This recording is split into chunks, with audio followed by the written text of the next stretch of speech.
बिस्मिल्लाहिर्रहमानिर्रहीम। मैं नासिर महमूद गुजर, मरकज़ी कन्वीनर ऑल पाकिस्तान गुजर एसोसिएशन, चीफ ऑर्गेनाइज़र पंजाब। आज मैं पाकिस्तान की आवाम से मुखातब हूँ। पाकिस्तान का जो दरीना मसला यहाँ हुकूमतों का मुस्तहकम ना होना, स्टेबल ना होना।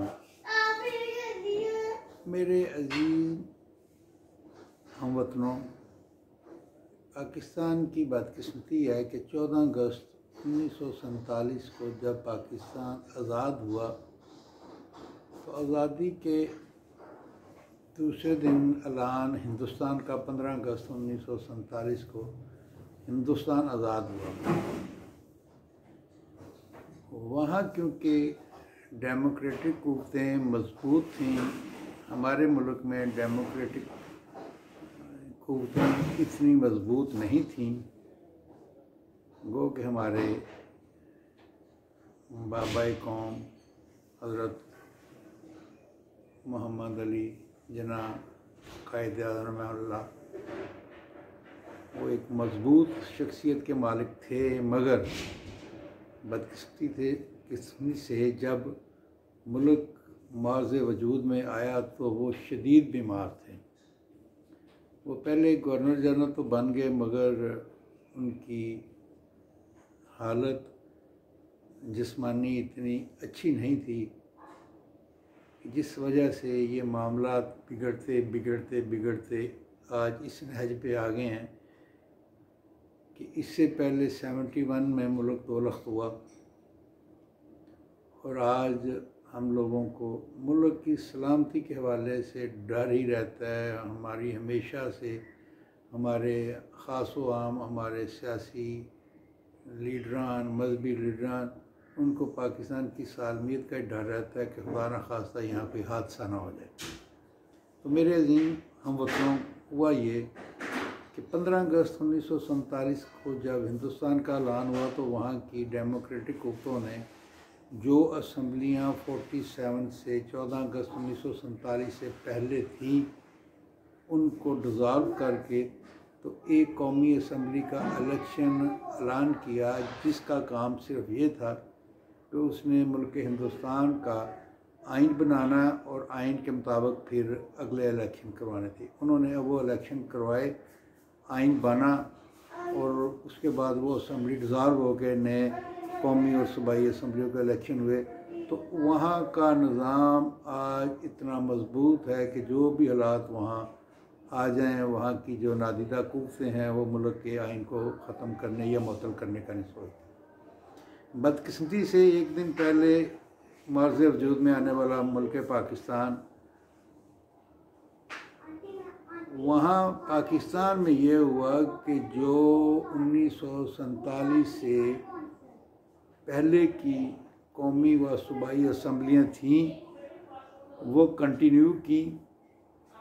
यहाँ कोई आइन ना बना और मुल्क के हालात गंभीर से गंभीर होते गए। उन असम्बलियों के होते हुए मुल्क में ना तो आइन बना, ना कानून बना और मुल्क में लाकानूनियत अपने इंतहा को पहुँच गई। सबसे पहला गैर आइनी काम ये हुआ कि उस वक्त के सूबा सरहद की मुंतखब हुकूमत को ख़त्म करके अक़लीती जमात के नुमाइंदे खान अब्दुल हकीम खान को 5 सीटों पे सूबा सरहद का वज़ीर आला नामज़द कर दिया गया। जब इब्तिदा में ये गैर आइनी काम एक दफ़ा हुआ तो फिर इसका तसलसल इस तरह चला कि यहाँ हर 6 महीने के बाद हमारा वज़ीर आज़म चेंज होता, सदर चेंज होता, कायद-ए-आज़म रहमतुल्लाह के बाद गवर्नर जनरल चेंज होता गया। चलते चलते हमारा वर्दी वाला वज़ीर दफ़ा बना और आस्ता आस्ता फिर मुल्क में 58 में मार्शल लॉ लग गया। मार्शल लॉ लगने के बाद सियासत बिल्कुल ख़त्म हो गई और फिर मार्शल के ज़ेर निगरानी कुछ अर्सा के बाद वो बीडी सिस्टम बना। बीडी सिस्टम से ही वो असम्बलियाँ बनी, वो लूला लंगड़ा आइन बना।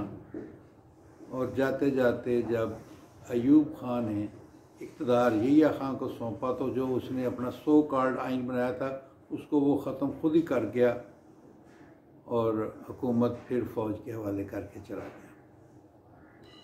फिर उसके बाद 71 वाला इलेक्शन हुआ जिसमें अक्सरीती जमात को हुकूमत ना देने की वजह से मुल्क दोलख्त हो गया।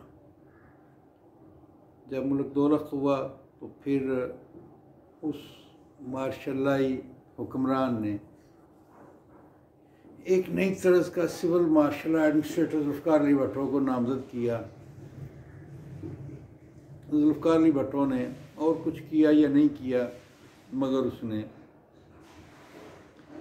सिविल चीफ मार्शल एडमिनिस्ट्रेटर बन के तो 1971 वाली असम्बली, कौमी असम्बली के ज़रिए मुल्क को एक मुत्फ़िका आइन दिया जिसे 1973 का आइन कहा जाता है। वो आइन बना और फिर ताले आज़मा आगे उन्होंने 77 में मुल्क को एक दफ़ा फिर अनस्टेबल किया और मुल्क में मार्शल लगा दिया। वो मार्शल जनरल ज़िया की शहादत